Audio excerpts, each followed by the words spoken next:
मोहतरम नाज़रीन, अस्सलामु अलैकुम। किसी ज़माने का जिक्र है, 4 नौजवानों की दोस्ती का शोहरा दूर दूर फैला हुआ था। एक तो उनमें इसी मुल्क के बादशाह का लड़का था, दूसरा वज़ीरज़ादा था, तीसरा शाही जोहरी का लड़का था और चौथा एक सिपाही ज़ादा था। 3 दोस्त अमीर आदमियों के लड़के थे, चौथा गरीब सिपाही बच्चा था। इस वजह से बजाय 4 यार के 3.5 यार कहलाते थे। लोग सिपाही ज़ादे को आधा यार कहते थे, मगर वो आपस में अमीरी गरीबी का बिल्कुल ख्याल नहीं करते थे। कपड़े सब एक तरह के पहनते थे, खाना एक जगह और एक ही किस्म का खाते थे, एक ही जगह सोते थे, जहाँ कहीं जाते चारों साथ जाते। अगर एक के सर में दर्द होता तो तीनों अपने सरों पर पट्टियां बांध लेते। एक को बुखार आता तो तीनों पलंग पर लेट जाते। गर्ज कहाँ तक बयान किया जाए, चारों एक हाल और एक ही वजह में रहते थे। बादशाह को शहजादे की तरफ से फिक्र होने लगी, क्योंकि वो वली अहद था। एक दिन वजीर से मशवरा किया, उसने भी तशवीश जाहिर की, उसका लड़का भी शामिल था। बादशाह ने यह तजवीज़ पेश की कि उनकी शादी कर देनी चाहिए, खुद ही ठीक हो जाएंगे। जोहरी को बुलाकर पूछा, उसने भी बड़ी खुशी से मंजूर किया। लड़कों की जब राय ली गई तो उन्होंने कहा कि बादशाह, हम इस शर्त पर करेंगे सिपाही ज़ादे की शादी भी इसी तरह की जाए जिस तरह हमारी हो। दूसरी बात यह है कि हमारे मामूल में फर्क नहीं आएगा, हम चारों इसी तरह साथ रहेंगे जिस तरह अब रहते हैं। बादशाह और वजीर ने अपने दिल में सोचा, शादी के बाद खुद ही ठीक हो जाएंगे, लिहाजा उनकी शर्त मंजूर कर लेनी चाहिए। बादशाह सलामत ने सिपाही ज़ादे की शादी भी खूब धूमधाम से की। अब इन चारों का दस्तूर था, रात को अपने अपने घरों में सोते और दिन को साथ रहते। एक दिन का जिक्र है कि चारों शाम के वक़्त सैर को जा रहे थे। शहजादी अपने महल की छत से बाहर का तमाशा देख रही थी। चारों जो नीचे से गुजरे तो अपने भाई को देखकर समझ गई कि यही 3.5 यार है, मगर जोहरी बच्चा सबसे ज्यादा हसीन था।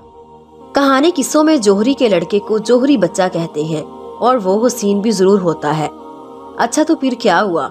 एक ही नजर में वो शहजादी को पसंद आ गया, मगर मुंह से निकालने की बात नहीं थी। चुपचाप आकर अपने बेड पर लेट गई। रात को खाना भी नहीं खाया, सर दर्द का बहाना कर दिया। दूसरे दिन सुबह बादशाह बेगम अपनी लड़की की सूरत देखकर परेशान हो गई। वो कई दिन की बीमार लग रही थी। उसी वक्त शाही तबीब बुलवाए गए, मगर उन्होंने कोई बीमारी नहीं बताई। इख्तिलाजे कलब की माजून वगैरह तजवीज़ कर दी। दिन इसी तरह गुजर गए। शहजादी का हंसना बोलना छूट गया।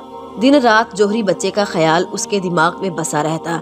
शहजादी की अन्ना बड़ी जहांदीद थी, चालाक थी। वो समझ गई कि दाल में कुछ काला है। एक दिन उसने बहला फुसला कर शहजादी से उसकी खामोशी की वजह पूछी। पहले तो वो टालती रही, लेकिन अन्ना ने उसे यकीन दिलाया, अगर तुम कहोगी तो मैं तुम्हारे वास्ते आसमान के तारे तोड़ लाऊंगी। मैं अपनी शहजादी को परेशान नहीं देख सकती। अगर किसी ने उंगली दिखाई तो मैं बादशाह सलामत से कहकर उसकी उंगली कलम करा दूंगी। किसी ने टेढ़ी निगाह से देखा होगा तो उसकी आंखें निकलवा दूंगी। किसी ने जुबान से कोई गुस्ताखी की होगी तो उसकी जुबान खिंचवा दूंगी। मैं तुम्हारे ऊपर से कुर्बान हो जाऊंगी। कुछ तो दिल का हाल बताओ। शहजादी अन्ना के गले में बाहें डालकर रोने लगी। मुझे किसी ने कुछ नहीं कहा अन्ना, बस मेरा दिल घबराता रहता है। अन्ना ने उसकी बलाई लेकर कहा, मैं सदके हो जाऊं, क्यों दिल घबराता है? पहले तो कभी ये शिकायत नहीं थी। 3 दिन से तुम्हारी ये हालत हो रही है। क्या ख्वाब में डर गई थी या दुश्मनों को कोई आसेब नजर आया था? कुछ तो बोलो मेरी जान। शहजादी की आंखों से आंसू जारी हो गए। उसने अन्ना की तरफ देखकर कहा, अन्ना, मुझे मेरे हाल पर छोड़ दो। अगर मुंह से बाप भी निकाली तो बदनामी होगी। मालूम होता है इसी तरह घुट घुट कर मर जाऊंगी। अन्ना ने उसे गले लगा लिया। मरे तुम्हारे दुश्मन, बुरा चाहने वाले, मेरी शहजादी बनो। तुम्हें मेरे ऊपर भरोसा नहीं? तुम मुझे बताओ तो सही, मैं किसी से नहीं कहूंगी। गर्ज अन्ना के बहलाने फुसलाने से शहजादी ने सब कुछ उसे बताकर कहा, मैं एक दफा उसको देखना चाहती हूँ बस।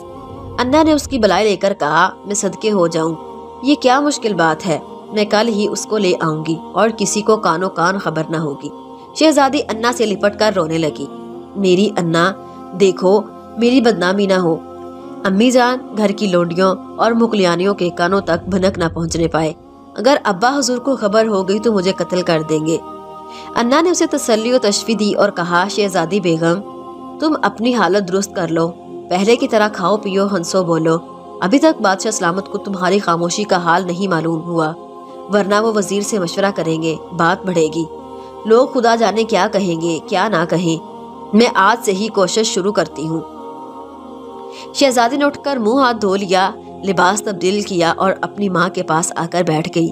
بادشاہ بیگم نے پیار سے بیٹی کے منہ پر ہاتھ پھیر کر پوچھا، میری چاند اب طبیعت کیسی ہے؟ حکیم صاحب کی مجون سے کچھ فائدہ ہوا یا نہیں؟ شہزادی نے ادب سے جواب دیا، جی ہاں امی حضور، آج تو میری طبیعت بھی اچھی ہے، آپ فکر نہ کریں۔ تھوڑی دیر بیٹھ کر وہ اپنے کمرے میں چلی گئی۔ آج ناشتہ بھی کیا، کھانا بھی کھایا۔ انا نے تنہائی میں بادشاہ بیگم سے کہا، حضور صاحبزادی پر کسی کی نظر ہے، آج میں نے ان کی نظر اتاری تو کچھ بہتر ہوئی ہے۔ اب میں اپنے پیر صاحب کے پاس جاؤں گی، وہ بہت پہنچے ہوئے بزرگ ہیں، ان کا تویز لا کر صاحبزادی کے گلے میں ڈالوں گی، مگر یہ نہیں چاہتی کہ محل کی مغلانیوں اور کنیزوں کو خبر ہو۔ آپ مجھے چور دروازے کی کنجی دے دیں، ورنہ پہرے دار پوچھ گچھ کریں گے، کہاں جا رہی ہو، کیوں جا رہی ہو؟ کنجی میرے پاس ہوگی تو دوپہر کو برقع اوڑھ کر چپکے سے نکل جاؤں گی۔ بادشاہ بیگم کے فرشتوں کو بھی خبر نہ تھی کہ انا کیا کاروائی کرنے والی ہے۔ انہوں نے فوراً کنجی دے دی، اس نے اپنی جیب میں رکھ لی۔ اسی دن دوپہر کو جب لوگ آرام کر رہے تھے، انا چور دروازہ کھول کر باہر نکلی اور سیدھی جوہری کے گھر پہنچی اور اندر اطلاع کرائی۔ جوہری کی بیوی کو خبر ہوئی کہ شہزادی کی انا آئی ہیں، فوراً بلایا اور بڑی آؤ بھگت سے بٹھایا اور پوچھا، انا جی کیسے آنا ہوا؟ انا نے کہا، بڑے جوہری صاحب سے ایک کام ہے، بادشاہ بیگم نے بھیجا ہے۔ باہر اطلاع کروائی۔ انا کا نام سنتے ہی جوہری سب کام چھوڑ کر اندر آیا۔ انا سے پوچھا، کیا کام ہے انا جی؟ انا نے جواب دیا، جوہری صاحب ہماری شہزادی کی گڑیا کی شادی ہے، چھوٹے چھوٹے زیورات کی ضرورت ہے، چھوٹے جوہری کو میرے ساتھ بھیج دیجئے، شہزادی خود سمجھا دیں گی۔ انا سے یہ بات سن کر جوہری کا ماتھا ٹھنکا۔ اس نے جواب دیا، انا جی لڑکا ابھی ان چیزوں سے ناواقف ہے، وہ تو تمام دن اپنے دوستوں کے ساتھ سیر و تفریح میں رہتا ہے یا شکار میں چلا جاتا ہے، رات کو آ کر اپنے کمرے میں سو جاتا ہے، وہ بھلا کیا جانے زیور کیا ہوتا ہے اور جواہرات کیا چیز ہے۔ میں حاضر ہوں، مجھے شہزادی صاحبہ کی خدمت میں لے چلو، میں ان کی مرضی کے مطابق گڑیا کا زیور بنوا کر پیش کر دوں گا۔ انا نے جواب دیا، نہیں جوہری صاحب، بادشاہ بیگم نے مجھے یہی حکم دیا ہے، اس کی وجہ یہ ہے کہ تمہارا لڑکا شہزادے کا ہم عمر ہے اور ان کا گہرا دوست بھی ہے۔ انہوں نے فرمایا ہے کہ جیسا میرا لڑکا ویسا جوہری صاحب کا، میں اس کے سامنے ہو جاؤں گی اور خود اسے بتا دوں گی۔ تم جانو ہماری شہزادی اپنی اماں کی بہت لاڈلی ہے، ان کی یہ ضد ہے کہ اصلی جواہرات کے زیور گڑیا کے لیے بنوائے جائیں۔ جوہری غریب پریشان تھا، وہ سوچنے لگا اگر واقعی بادشاہ بیگم نے بلایا ہے اور میں نہیں جانے دوں گا تو بادشاہ سلامت تک میری شکایت پہنچے گی، اور اگر انا بہانے سے لے جانا چاہتی ہے تو دوسری مصیبت آئے گی۔ انا نے اس کی خاموشی دیکھ کر پوچھا، کیا سوچ رہے ہیں جوہری صاحب؟ اگر لڑکے کو نہیں بھیجنا چاہتے ہیں تو بادشاہ بیگم سے جا کر کہہ دوں گی، پھر تم جانو تمہارا کام جانے۔ جوہری نے خوش آمدانہ لہجے میں کہا، انا جی تم تو خفا ہو گئی، بات دراصل یہ ہے کہ میں کل جواب دوں گا۔ تم کو معلوم ہے کہ میرا لڑکا جب تک اپنے دوستوں سے مشورہ نہیں کر لے گا ہرگز میرا کہنا نہیں سنے گا، چاہے اس کی گردن مار دی جائے یا گھر والوں کو توپ کے منہ اڑا دیا جائے۔ انا بولی، اے خدا نہ کرے جوہری جی، کیسی باتیں کرتے ہو تم؟ آج لڑکے سے کہہ دو شوق سے اپنے دوستوں سے مشورہ کرے، میں کل شام کو آؤں گی۔ غرض انا خوب پوری کچوری اور مٹھائیاں کھا کر چور دروازے سے محل آ گئی اور ایک سادہ سا کاغذ تہہ کر کے بادشاہ بیگم کو دکھا کر کہا، حضور میں تویز لے آئی ہوں، ابھی کپڑے میں سی کر شہزادی کے گلے میں ڈالتی ہوں۔ شاہ صاحب نے فرمایا ہے کل پانی دم کر کے دیں گے، ان کے موکلوں نے بتایا ہے کہ کسی جن کا سایہ ہے۔ شہزادی نہلا کر بالا خانہ پر بال کھولے کھڑی تھی، وہ جن ہوا میں اڑا جا رہا تھا اس کا سایہ پڑ گیا ہے، خدا نے چاہا تو 3 دن میں بالکل ٹھیک ہو جائے گی۔ ادھر کا قصہ تو ادھر چھوڑو، اب جوہری کے ہاں کا حال سنو۔ رات کو جب جوہری بچہ گھر میں آیا تو اس کے باپ نے سارا قصہ سنایا تو ڈرپوک قسم کا لڑکا تھا۔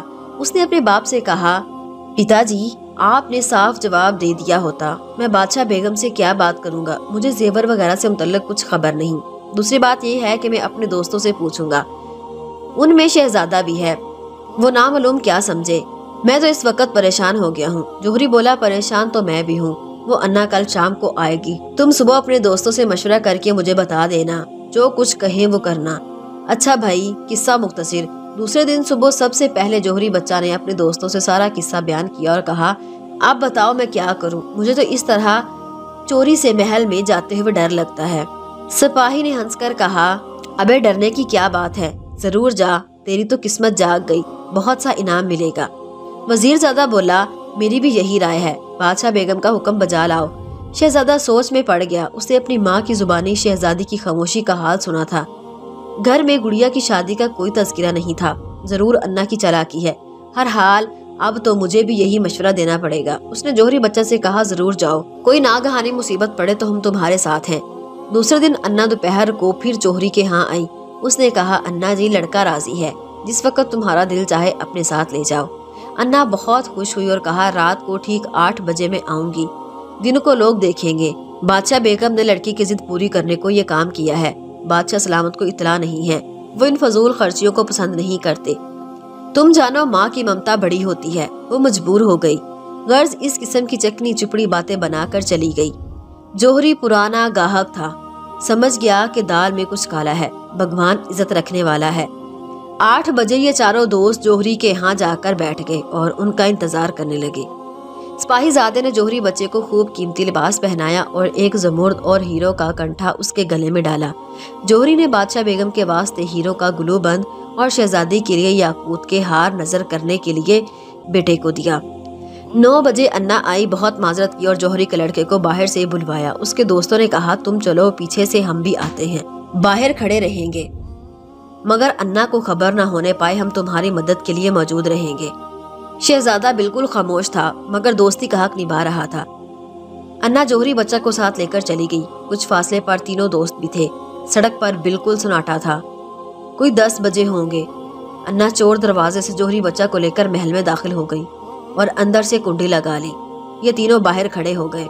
शहजादा अपने महल के कोना कोना और चप्पा चप्पा से वाकिफ था। वो समझ गया कि अंदर से एक जीना शहजादी के बाला खाने के कमरे में जाता है। ये कुटनी अन्ना जरूर जौहरी बच्चा को शहजादी के पास ले गई है। उसको मालूम था कि उसकी माँ 9 बजे सो जाती है, मगर कुछ बोल नहीं सकता था। दिल ही दिल में बेचोताब खा रहा था। अन्ना जौहरी बच्चा को शहजादी के कमरे में पहुंचाकर चली गई। वो अपने बेड पर बैठी थी। ये डरा सहमा हाथ बांधकर खड़ा हो गया और कहा, शहजादी साहिबा, आपने मुझे बुलाया था, मैं हाजिर हूँ, क्या हुक्म है? शहजादी ने एक पुरशौक निगाह उसके चेहरे पर डाली। उसी वक्त घड़ियाल ने 11 बजाए। उसने घबराकर कहा, पहले तो तुम मेरा एक काम करो। आज मेरी अन्ना को वक्त नहीं मिला। मैं रोज रात को एक फल खाती हूँ, वो ना खाऊं तो मैं जिंदा नहीं रह सकती। फलां फलां सड़क पर एक बूढ़ा आदमी वो फल लेकर बैठा है, मेरे लिए परिस्तान से लाता है। तुम वहां जाकर उससे कहना, शहजादी के लिए जो अंदराइन का फल लाते हो वो दे दो। आज बुढ़िया बीमार हो गई है, जो कीमत बताए वो तुम दे देना। जौहरी बच्चा, बहुत अच्छा हजूर, कहकर उल्टे कदमों वापस आया। तीनों बाहर खड़े थे। सिपाही ने हंसकर कहा, क्या जूते मार कर निकाल दिया, इतनी जल्दी कैसे वापस आ गए? जौहरी बच्चा ने घबराहट के लम्हे में कहा, नहीं यार, वो अन्ना तो मुझे शहजादी के कमरे में पहुंचाकर कहीं चली गई। शहजादी ने अंदराइन का फल मंगवाया है, रोज रात को अन्ना लाकर देती थी, आज मुझे लाकर देना है, मेरे साथ चलो। चारों दोस्त फल की तलाश में चले। शहजादी ने जो पता बताया था वहां जाकर देखा तो हकीकत में एक बूढ़ा बड़ी सी चादर ओढ़े ऊँग रहा है और एक चिराग टिमटिमा रहा है। सिपाहीजादे ने आगे बढ़कर बुड्ढे को आवाज दी। उसने चौंक कर कहा, आज बड़ी देर कर दी, और तुम कौन हो? ये फल तो एक बुढ़िया ले जाती है। सिपाहीजादे ने जवाब दिया, मैं बुढ़िया का लड़का हूँ, वो आज बीमार है और मुझे भेजा है। बुड्ढे ने 5 अशरफिया लेकर वो फल उसके हवाले किया। अब उधर का हाल सुनो। शहजादी ने फल काटने के लिए एक तेज धार कलम तराश रखा था, उसको हाथ में लिए बैठी थी। जवानी की उम्र नींद से जूम रही थी। जौहरी बच्चा के आने में जो देर हुई, शहजादी चाकू हाथ में लिए बेड पर लेटे बेखबर हो गई। करवट बदली तो चाकू दिल में पेवस्त हो गया। एक चीख के साथ ही रूह परवाज कर गई। जौहरी बच्चा अंदराइन का फल लेकर आया तो क्या देखता है कि शहजादी खून में नहाई हुई पड़ी है। बेड और बिस्तर पर खून ही खून है। उसने करीब जाकर देखा तो सीने में चाकू उतरा हुआ था। घबराकर पीछे हटा, खौफ से बुरा हाल था। फौरन नीचे गया। सिपाही ने हंसकर पूछा, अब किस चीज की जरूरत है? जौहरी बच्चा थर थर कांप रहा था। वजीरजादे ने उसकी हालत देखकर पूछा, यार तुम्हें क्या हुआ? उसने धीमी आवाज में कहा, यहाँ से फौरन भागो, शहजादी के सीने में चाकू घुस गया है। वो बेचारी इस जहां से रुखसत हो गई। सारे कमरे में खून ही खून है। شہزادے کے دل پر ایک گھونسا لگا، مگر اس کی زبان سے بے ساختہ نکلا، الحمدللہ، اللہ نے عزت رکھ لی۔ اس وقت چاروں تیز تیز قدموں سے جوہری کے گھر آئے اور چاروں نے آپس میں عہد کیا کہ یہ راز اپنے دل میں رکھیں گے، کسی کو خبر نہ ہونے پائے۔ اس کے بعد اپنے اپنے گھر گئے۔ شہزادے کا محل الگ تھا، وہ وہاں چلا گیا، مگر تمام رات بہن کے غم میں روتا رہا۔ جوہری بیٹے کے انتظار میں جاگ رہا تھا اور دعائیں مانگ رہا تھا۔ جب وہ گھر آیا تو پوچھا، بادشاہ بیگم نے کیا حکم دیا؟ لڑکے نے اپنی گھبراہٹ چھپاتے ہوئے کہا، پتا جی، اس وقت تو مجھے نیند آ رہی ہے، صبح بتاؤں گا۔ وہ اپنے کمرے میں جا کر مول پیٹ کر پڑ گیا۔ قصہ مختصر، صبح سویرے انا چور دروازے سے شہزادی کے کمرے میں گئی۔ وہاں کا منظر دیکھ کر اس کے آسان خطا ہو گئے۔ اندرائن کا پھل زمین پر پڑا تھا اور چاقو شہزادی کے دل میں پیوست تھا۔ وہ بڑی چلاک عورت تھی۔ سب سے پہلے اس نے چاقو نکالا اور چھپا کر اپنے پاس رکھ لیا۔ اس کے بعد روتی پیٹتی نیچے آئی۔ اس کی آواز سن کر کنیزیں مغلیانیاں دوڑی آئیں۔ بادشاہ بیگم تک خبر پہنچی۔ انا کچھ بتاتی نہ تھی۔ شہزادی کہہ کر سر پیٹے جا رہی تھی۔ بڑی مشکل سے اس نے بتایا۔ بادشاہ بیگم کھڑے قد سے گر پڑی۔ محل میں کوہرام مچ گیا۔ بادشاہ کو اطلاع پہنچی، وہ ننگے پاؤں دوڑے آئے۔ انا نے صبح سویرے کوٹھے پر جانے سے پہلے چور دروازہ مقفل کر دیا تھا۔ بادشاہ نے فوراً شہزادے کو بلوایا اور تمام ماجرا سنایا۔ دونوں باپ بیٹوں نے کوٹھے پر جا کر دیکھا، کسی کو کچھ سمجھ میں نہیں آ رہا تھا۔ شہزادہ بالکل خاموش تھا۔ بادشاہ بیگم کو غش پر غش آ رہے تھے۔ سب سے زیادہ انا رو پیٹ رہی تھی اور کہہ رہی تھی، میری شہزادی پر تو ایک جن عاشق تھا، یہ اسی کا کام ہے، بھلا یہاں 7 پردوں کے اندر کون آ سکتا ہے؟ بادشاہ کو تو ہوش نہیں تھا، بیٹی کو بہت چاہتے تھے۔ شہزادے نے سب گھر والوں کو سختی سے منع کر دیا کہ اس واقعے کی اطلاع باہر نہ ہونے پائے۔ غرض تمام دن اور پوری رات سب کو روتے پیٹتے گزر گئی۔ دوسرے دن شہزادی کو سپرد خاک کر دیا گیا۔ 3-4 دن اسی طرح سب کو ماتم کرتے گزر گئے۔ بادشاہ سلامت منہ سر لپیٹے پڑے رہتے تھے۔ دربار جانا چھوڑ دیا۔ وزیروں کی بھی عقل حیران تھی۔ شہزادی کی نہ بیماری کی اطلاع ملی، نہ کوئی علاج معالجہ ہوا۔ آخر یہ کیا بھید ہے؟ شہزادے نے باپ کی جب یہ حالت دیکھی تو ایک دن کہا، ابا حضور، انا بار بار جنات اور آسیب کا ذکر کر رہی ہیں، اس کو ضرور کچھ خبر ہے، آپ اس کو میرے حوالے کر دیجئے، میں آپ کے سامنے پوچھوں گا، مگر امی حضور دخل نہ دے۔ بادشاہ نے کہا، بیٹا تم کو اختیار ہے، جو چاہو کرو، جس سے چاہو پوچھو، میرے تو ہوش و حواس بچا نہیں۔ شہزادے نے ایک کوڑا اپنے پاس رکھا اور بادشاہ سلامت کے کمرے میں انا کو بلا کر پوچھا، سچ سچ بتا، شہزادی کی موت کا سبب کیا ہے؟ اگر جھوٹ بولی تو اس کوڑے سے کھال کھینچ لوں گا۔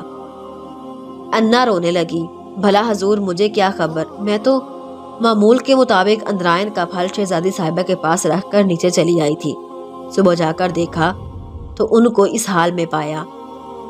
شہزادے نے جلا کر کہا، اٹھاؤں کوڑا یا خود ہی بتائے گی؟ حضور، ان کے اوپر جن عاشق تھا، مجھ سے یہ قصور ہوا کہ میں نے اپنی شہزادی کے گلے میں تعویذ لا کر ڈالا، شاید اس وجہ سے اس نے غصے میں آ کر میری شہزادی سے بدلہ لیا ہے۔ ارے اس کمبخت نے مجھے کیوں نہ مار ڈالا؟ شہزادہ غصے سے بے قابو ہو گیا۔ اس نے کوڑا اٹھا کر سڑاک سڑاک اس کے ہاتھ پہ مارے۔ انا بلبلا اٹھی اور چیخنا شروع ہو گئی، ہے جوہری بچہ، خدا تجھے غارت کرے۔ بادشاہ لیٹے لیٹے ایک دم اٹھ کر بیٹھ گئے۔ شہزادے سے کہا، ٹھہر جاؤ، اب میں خود پوچھوں گا۔ انا نے سارا الزام جوہری بچہ پر رکھ دیا اور کہا، ایک دن شہزادی دریا کی سیر کو گئی تھی، اس پر جوہری بچہ کی نظر پڑ گئی تھی، تو اس دن رات کو کمن ڈال کر کوٹھے پر آ گیا۔ شہزادی نے اپنی عزت بچانے کے لیے اپنے چاقو مار لیا۔ شہزادے نے کہا، بالکل جھوٹ بولتی ہے، دراصل یہ خود اس کو لے کر آئی تھی۔ شہزادہ پورا قصہ سنانا چاہتا تھا، مگر بادشاہ نے اس کو ڈانٹ دیا، خبردار جو تم نے اپنے دوست کی حمایت کی، میں ایک لفظ سننا نہیں چاہتا، چلے جاؤ میری نظروں کے سامنے سے۔ شہزادے نے بہت چاہا کہ پورا واقعہ باپ کو سنائے، مگر شاہی عتاب نازل ہو چکا تھا۔ بادشاہ نے بغیر سمجھے بوجھے کوتوال کو بلا کر حکم دیا کہ اسی وقت جوہری بچہ کو ہتھ کڑیاں، بیڑیاں اور توق پہنا کر قید میں ڈالو، کل صبح 6 بجے مجمع عام کے سامنے قتل کیا جائے گا۔ حکم حاکم اسی وقت جوہری بچہ کو ہتھ کڑیاں بیڑیاں پہنا کر قید خانے میں ڈال دیا گیا۔ شہزادہ، وزیر زادہ اور سپاہی زادہ نے بھی اپنے آپ کو پیش کیا اور کوتوال سے کہا، जो सजा जौहरी बच्चा को दी जाए वही हम तीनों को भी दी जाए, और हमारे भी हाथ कड़ियां और बेड़ियां डालो। कोतवाल ने शहजादे के आगे हाथ बांधकर कहा, हजूर मेरी ये मजाल नहीं, बगैर बादशाह सलामत के हुक्म के मैं ऐसी गुस्ताखी नहीं कर सकता। वजीरजादा बोला, खैर कल सुबह जिस वक्त जौहरी बच्चा को कत्ल किया जाए हम तीनों भी अपने हाथ से अपने सीने पर खंजर घोंप लेंगे। ये फैसला करके तीनों अपने अपने घर गए। गर्ज चारों घरों में कोहराम मचा हुआ था। बड़ा जौहरी, उसकी बीवी और जौहरी बच्चा की नई ब्याही हुई दुल्हन रोते रोते बुरी हालत हो गई थी। जौहरी अपने अकीदे के मुताबिक भगवान की मूर्ति के आगे सर झुकाए आंखें बंद किए बैठा माला जप रहा था। उसकी बीवी अपनी बहू को लेकर मंदिर में देवी पर चढ़ावे चढ़ाने लगी। वजीरजादे, शहजादे और सिपाहीजादे के घरों में सफ़े मातम बिछ गई थी। तीनों जाए नमाज पर बैठे दुआ मांग रहे थे, तौबा इस्तगफार का विर्द कर रहे थे। सुबह से रात हो गई, किसी ने खाना नहीं खाया ना पानी पिया। बादशाह के महल में भी सन्नाटा छाया हुआ था। शहजादे के महल में पल पल की खबरें आ रही थी। बादशाह बेगम रोते रोते निडाल हो गई थी। शाम को उन्होंने बादशाह के पास जाकर रो रो कर कहा, लड़की की मौत तो पुरइसरार तौर पर हुई, अब लड़के की जान आप खुद ले रहे हैं। अगर मेरा बच्चा ना रहा तो मैं जहर खाकर मर जाऊंगी। और सुना है कि उसकी दुल्हा ने अपनी अंगूठी का हीरा निकाल कर पीस कर रख लिया है और उसके पेट में बच्चा भी है। बहुत से बेगुनाहों का खून आपके सर पर होगा। आपने शहजादे की पूरी बात न सुनी और जौहरी बच्चे के कत्ल का हुक्म दे दिया। मुझे खुद अन्ना पर शुबा है। लड़की के वाक़या से 2 दिन पहले उसने चोर दरवाजे की कुंजी मुझसे ली। उस बहाने से ली थी कि शाह साहब के हाथ से बच्ची के लिए तवीज़ लाऊंगी। उस पर असेब का साया है। मैंने इस पर एतबार करके कुंजी दे दी। बादशाह खामोश बीवी की बातें सुनते रहे और खुद बेटे के ख्याल से बहुत रंजीदा थे। अब किसी सोच में पड़ गए। बादशाह बेगम ने फिर कहा, आप लड़के को बुलाकर पूछिए, उसको सब कुछ मालूम होगा। वो चारों दोस्त एक दूसरे के राज से बखूबी वाकिफ होंगे। मुमकिन है कि जौहरी बच्चा बेकसूर हो, वो भी अपने माँ बाप का इकलौता बेटा है। आप अपने मुल्क के बादशाह हैं, आपके हुक्म के खिलाफ रआया जुबान नहीं हिला सकती, लेकिन हाकिम का फर्ज है कि वो अपने अहकामात जारी करने से पहले तहकीक करे। आपने गमो गुस्सा में बहुत उजलत से काम लिया। ये ना सोचा कि जौहरी बच्चा महल के अंदर किस रास्ते से दाखिल हुआ। सिवा चोर दरवाजे के चारों तरफ पहरा है। आपको चाहिए कि लड़के को बुलाकर सब किस्सा सुने, फिर वजीरजादा और सिपाहीजादे से अलग बुलाकर पूछे, बड़े जौहरी से अलग दरियाफ्त करें। सच्ची बात सबकी जुबान से एक ही निकलेगी। अगर उनके बयान मुख्तलिफ हो तो समझ लीजिए झूठ बोल रहे हैं। बीवी की गुफ्तगू सुनकर बादशाह ने अपने दिल में कहा, ठीक कह रही है, मुझे ऐसा ही करना चाहिए। उन्होंने बादशाह बेगम से कहा, तुम जाकर आराम करो और अन्ना को अपने ही कमरे में रखो, मैं तहकीक करूंगा। रात को 12 बजे के करीब बादशाह फकीरों का बेस बनाकर महल से निकले। सबसे पहले जौहरी के दरवाजे पर जाकर सदा लगाई। वो गरीब नंगे सारे नंगे पांव बाहर निकल आया। क्या देखता है कि एक बुजुर्ग जिनकी सफेद दाढ़ी है, हाथ में 1000 दाना तस्बीह लिए खड़े हैं। जौहरी उनके कदमों पर गिर पड़ा और रो रो कर कहा, बाबा साहब मेरे हाल पर रहम कीजिए, मेरा एक ही लड़का है। बादशाह सलामत ने उसको कत्ल करने का हुक्म दिया है। सुबह 6 बजे का वक्त मुकर्रर है। मेरे घर का चिराग गुल हो जाएगा। उसकी माँ कहती है वो कुएं में डूब मरेगी। उसकी 3 महीने की ब्याही दुल्हन उसकी लाश के साथ ही सुन हो जाएगी। आप दुआ करें कि बादशाह सलामत उसकी जान बख्शी का हुक्म दे। फकीर ने पूछा, किस जुर्म पर बादशाह ने सजाए मौत का हुक्म दिया? जौहरी ने कहा, बाबा साहब मेरा लड़का बेकसूर है। एक दिन शहजादी की अन्ना आई और कहा, बादशाह बेगम ने तुम्हारे लड़के को बुलाया है। शहजादी की गुड़िया की शादी है, छोटे छोटे जेवर बनवाने हैं। मैंने अन्ना से कहा, लड़का इन चीजों से वाकिफ नहीं, ना उसे जेवर की खबर ना जवाहरात की पहचान। मैं हाजिर हूँ, मुझे ले चलो। शहजादी की मर्जी के मुताबिक हर चीज तैयार करवा दूंगा। मगर वो ना मानी। कहने लगी, बादशाह बेगम तुम्हारे सामने कैसे आएंगी? लड़का अभी बच्चा है, उसको खुद समझाएंगी। आखिर मजबूर होकर मैंने कहा, लड़के से पूछकर कल जवाब दूंगा। वो दूसरे दिन आने का कहकर चली गई। रात को लड़का घर में आया।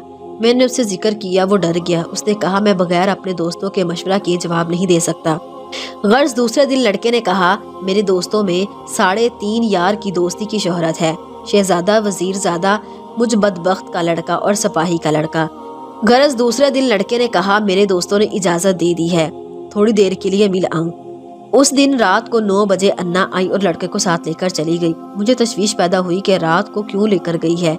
मैं दुआएं मांगता रहा। रात को 12 बजे लड़का आया। मुझे इत्मीनान हो गया। उसने मुझसे कहा, सुबह सब हाल बताऊंगा। मगर सुबह शहजादी साहिबा की अचानक मौत से सारा शहर मातम कदा बन गया। चौथे दिन लड़के को कोतवाल साहब पकड़ कर ले गए اور بادشاہ سلامت نے اس کے قتل کا حکم دے دیا۔ جوہری پھر فقیر کے قدموں پر گر پڑا اور کہا، حضور میرے پاس کچھ نقدی ہے اور جو جواہرات ہیں میں آپ کے قدموں میں لا کر ڈال دوں گا، میں سوکھے ٹکڑے کھا کر گزارا کر لوں گا، مگر میرا بچہ بچ جائے، آپ دعا کریں، وہ بالکل بے قصور ہے۔ فقیر نے کہا، بابا ہمیں تمہارے جواہرات کی ضرورت نہیں ہے، دعا کرنا ہمارا کام ہے، قبول کرنا اللہ کی مرضی، جاؤ خدا سے لو لگاؤ، وہی سب کی مشکل آسان کرنے والا ہے۔ یہاں سے بادشاہ نے وزیر زادے کے دروازے پر جا کر آواز لگائی۔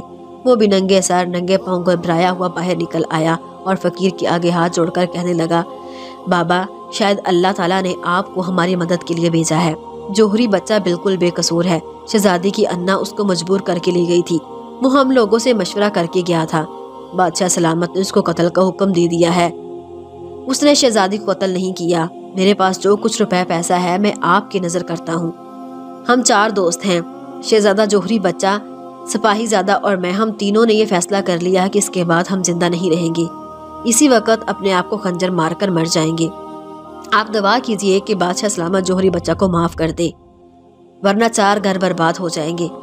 فقیر نے کہا، بیٹا مجھے روپے پیسے کی ضرورت نہیں، دعا کرنا میرا کام ہے، جاؤ تم بھی دعا کرو۔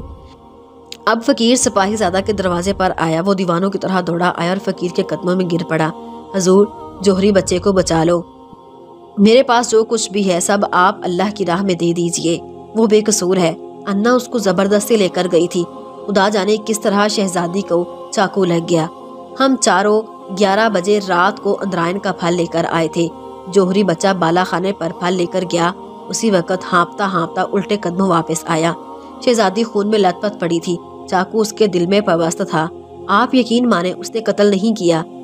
فقیر نے اسے تسلی دی اور کہا، اللہ میں بڑی طاقت ہے، تم بھی دعا کرو اور میں بھی دعا کرتا ہوں۔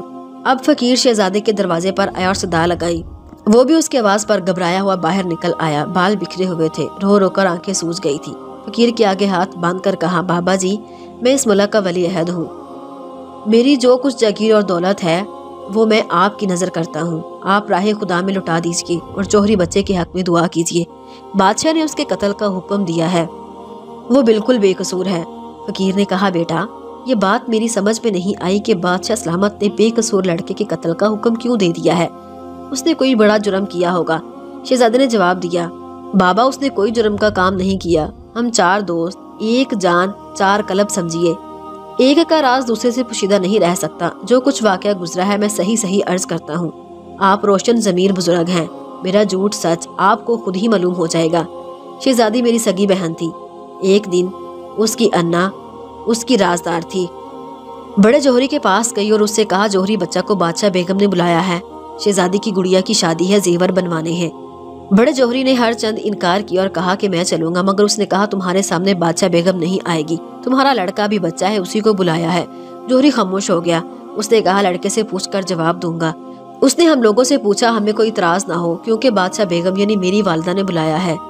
دوسرے دن وہ عورت رات کے 9 بجے جوہری بچہ کو لینے آئی، مجھے شبہ ہوا کہ وہ رات کو کیوں آئی، خیر وہ اس کو ساتھ لے کر چلی گئی، ہم تینوں دوست باہر اس کے پیچھے کچھ فاصلے پر چلے، وہ چور دروازے سے محل میں داخل ہوئی، مجھے یقین ہو گیا کہ وہ عورت جوہری بچہ کو شہزادی کے پاس لے کر گئی ہیں، کیونکہ بالا خانہ کا راستہ وہیں سے ہے۔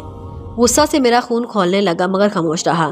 جوہری بچہ 1 منٹ میں واپس آ گیا اور کہا، انا مجھے شہزادی کے پاس چھوڑ کر چلی گئی ہیں، شہزادی نے کہا ہے کہ مجھے اندرائن کا پھل لے کر آؤ، روزانہ انا لاتی ہے، آج اسے وقت نہیں ملا، غرض ہم چاروں پھل کی تلاش میں نکلے، رات کے 12 بجے وہ پھل لے کر آئے، جوہری بچہ اندر گیا اور میں زینہ کی پہلی سیڑھی پر کھڑا ہو گیا اور اپنے دل میں فیصلہ کر لیا کہ اگر 5 منٹ کے اندر جوہری بچہ نہ آیا میں خود جا کر اپنی بہن کو قتل کروں گا، مگر وہ فوراً ہانپتا کانپتا الٹے قدموں واپس آ گیا اور کہا، شہزادے کے پاس ایک چاقو تھا، وہ پھل کاٹنے کے لیے رکھا ہوا تھا، وہ شاید سو گئی ہوں، چاقو سینے میں پیوست ہو گیا، کمرے میں خون ہی خون ہے۔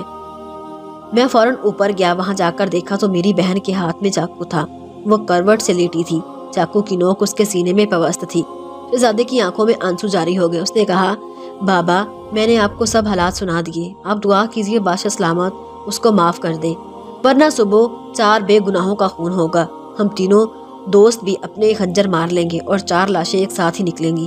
فقیر نے جواب دیا، بیٹا اللہ پر بھروسہ رکھو، اسی سے دعا مانگو، ہم بھی دعا کریں گے۔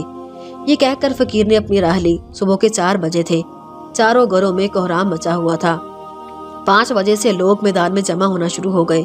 बादशाह का हुक्म था कि मजमे आम में जौहरी बच्चा की गर्दन मार दी जाए। हर शख्स मगमूम और रंजीदा था।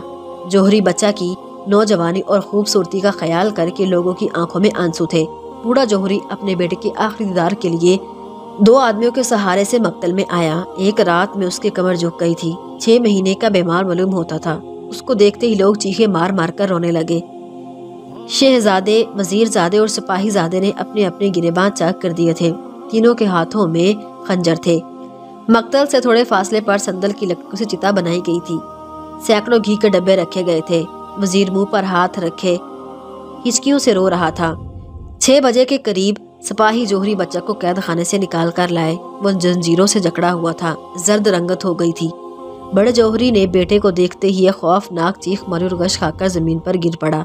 तमाम मजमा की एक साथ चीख निकली। उसी वक्त चिता के करीब एक पालकी लाकर रखी गई। मोहरियां, कुहारियां बैन करती हुई साथ आईं। जौहरी बच्चा की बीवी सुर्ख कपड़े पहने दुल्हन बनी पालकी में से उतर कर चिता के साथ खड़ी हो गई। अब जलादों ने तलवारें सौंप ली।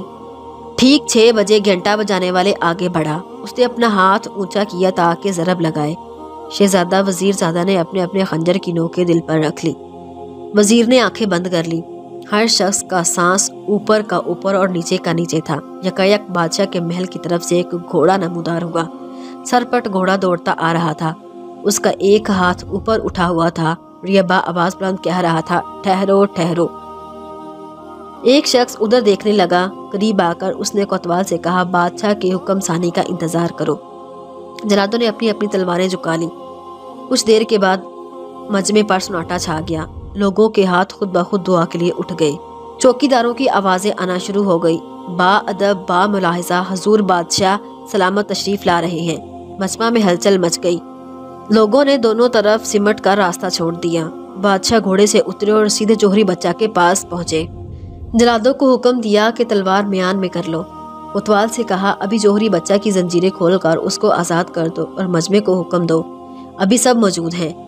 वजीर ने अपने हवास दुरुस्त किए और आंसू पूंछता हुआ चंद कदम के फासले पर खड़ा हो गया।